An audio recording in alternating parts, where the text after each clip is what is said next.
Hello everyone, good morning. কেমন আছো তোমরা সবাই? আবার একটা ভিডিও নিয়ে চলে এসেছি।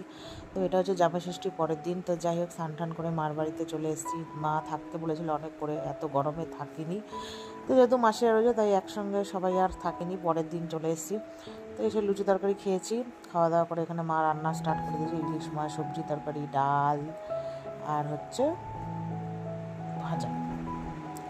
তো যাই হোক, আমি আর মেয়ে খেয়ে দিয়ে নিয়েছি। তার আগে মাটা সব খেয়ে নিয়েছিল। তো যাই হোক, খেয়ে দিয়ে এবার ঘরে বসে আছে। মেয়ে ওখানে পড়ছে, যেহেতু কাল আবার পড়া আছে, বাড়িতে স্যার আসবে পড়াতে, ওই জন্য। আর মাসি সবার স্নান টান হয়ে গেছে। মাসি দেখো জামা কাপড় গোছাচ্ছে। তো গুছিয়ে টুচিয়ে তারপরে বসে বসে গল্প টল্প করছিলাম। তারপরে যাই হোক, এই যে এখানে আবার খেতে চলে এসেছি। দুপুর বাজে 2টো।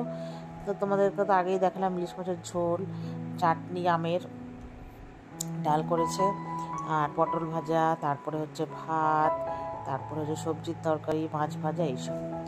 তো যাই হোক, খেয়ে দে। আর মাসি যে টক দইটা এনেছিল ষষ্ঠীর দিন, ওইটাই যে এত বড় হাঁড়িতে মাসি বাড়িতেই ঘরেই আর কি টক দইটা বানিয়েছে। তো যাই হোক, খাওয়া দাওয়া করে ঘুম দিয়েছি একটা, সবাই মিলে ঘুম থেকে উঠেছি। এখন বাজে সন্ধে। তো এখানে চা নিয়ে এসছে, মা চা খাবো, আমি, মা, মেয়ে, মাসি টাসিরা সবাই। আর মেয়ে বলছে আমাকে চুলটা বেঁধে দাও। আমি বলছি চাটা খেয়ে নিই, বলছে না। তো যেহেতু মাথায় চুলে আর কি জট হয়ে যায় বলে ও বলছে একটু বেনুনিটা করে দাও করে দাও। তো যাই হোক, চা খেতে খেতে ওকে একটু বেনুনি আর কি করে দিলাম। আর বন্ধুরা, ভীষণই তো গরম পড়েছিল, তোমরা তো জানোই। তো যাই হোক, মার বাড়িতে বসে আছি। আমি বললাম তাহলে চাটা খেয়ে নিই, তারপরে নাহলে পড়ে গেলে বিছানাটা নষ্ট হয়ে যাবে। ও তো সোনার পাত্রী নয়, ও বক বক করে মাথা খাচ্ছে।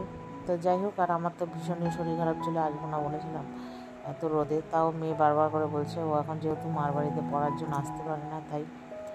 তো যাই হোক, তারপরে এখন ওই 7:30 8টা বাজে, এরকম টাইমে একটু মাসির ছেলে আর মেয়ে মোগলাই নিয়ে এসছে আমাদের বাড়ির পাশেই। ওই সবাই মিলে আমি বললাম তো ওদের দোকান থেকে কাগজের প্লেট নিয়ে ওটাতেই খাবো, বারবার করে এত থালা বাসন হচ্ছে, মাজতে কষ্ট হচ্ছে। মাসি মাজছে, আমি মাজছি, মা মাজছে। আর মা তো সারাদিন 2 দিন ধরে এত রান্না বান্না করছে, মার প্রচুর গায়ে গরম গোটার মতো উঠে গেছে। সেই জন্য বললাম যে আর মাঝামাঝি করতে হবে না, পাতা নিয়ে। তো নিয়ে এসছে, ভালোই লাগে বেশ সবাই মিলে এরকম পাতার মধ্যে খেতে। তাই এনেছিল মোগলাই। আর আমি তো মোগলাই খেলে বিস্কুটের গুঁড়ো দিই না, শুধু ডিম দিয়ে খাই। তো আমাদের পাশে এই রেস্টুরেন্টটা ভালোই খাবার দাবার বানায়।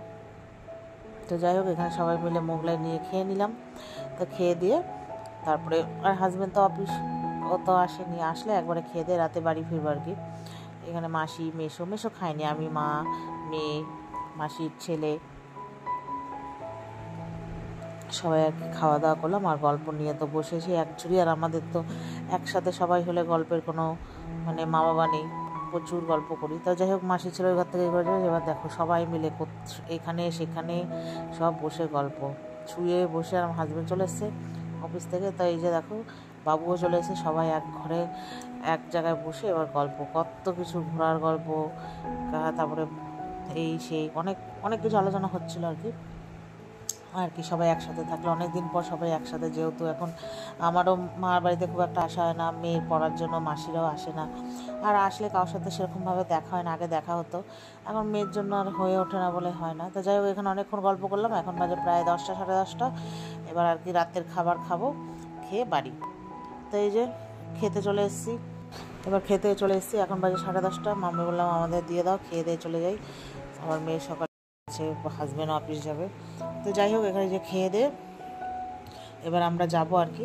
তা মা বললো তোরা আগে খা, তারপরে। তো খেয়ে দে বাড়ি চলে এসেছি। তো চলো, টাটা, গুড নাইট।